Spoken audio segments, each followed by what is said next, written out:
Good afternoon, this is Jeff with Sewer Tech Northwest. We're at 1091 Parkside Avenue here in Forest Grove, located just to the right of the front doorway, going into a 4-inch ABS cleanout. I describe everything as if you're standing in the street looking at the front of the home. We're going to zero out the foot counter here at the base of the cleanout, and we do have water running. Off we go.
Just transition to 4-inch 3034 PVC pipe.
Reaching the main here at 58 feet, we're going to go locate that while the line drains.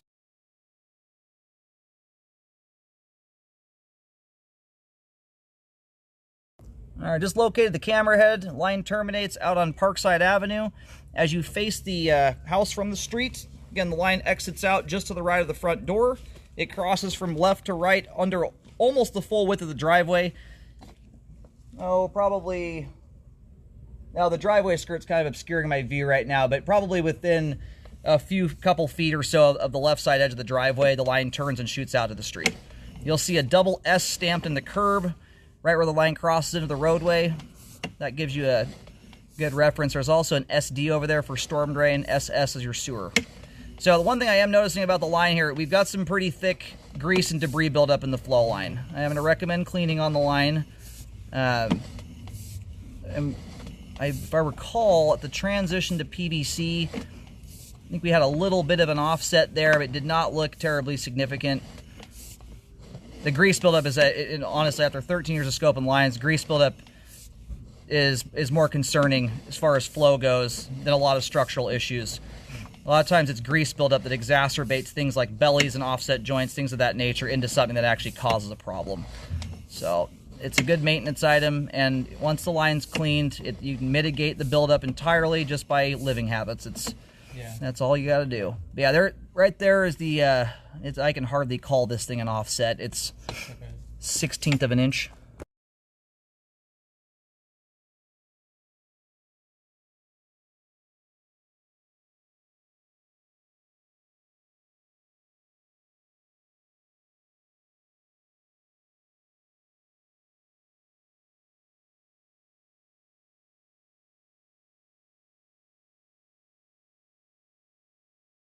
Anyway, the offset there is incredibly minor. I will notate on the report that that lip on that thing is so tiny that it would never, I mean, if you blocked up on that joint there, you're flushing some crazy stuff down your sewer line. It would, whatever it would be blocking long before it made it to that point. Looks like a little cobweb spanning up there at the top of the pipe. Anyway, good way to mitigate grease in case you're new to home ownership. Let your pans cool down, wipe them out with a paper towel, pour the grease into a jar. Thin little coating of Pam sprays, no big deal. Hot water and soap handles that. It's when you have, you know, quantity. As a rule of thumb, if you turn your pan sideways and there's enough oil, grease on the pan that it runs off in beads or worse, about that point you want to mitigate. So line is still a functioning sewer line as it sits, but that grease buildup does, it kind of acts like glue, and it makes it more likely that stuff will hang up, especially if you have little kids in the house that are wadding up their toilet paper. All right, we just turned around, we're going backwards. That's right. And at this point we are through the foundation wall. Everything beyond that point there is exposed piping that the home inspector looks at in the crawl space.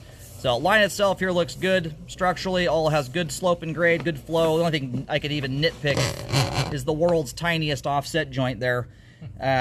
Beyond that, just recommend cleaning the line and re-scoping to show the work, and you will have a very nicely functioning sewer. And as it sits, it is functioning. It will have proper flow and functionality after cleaning.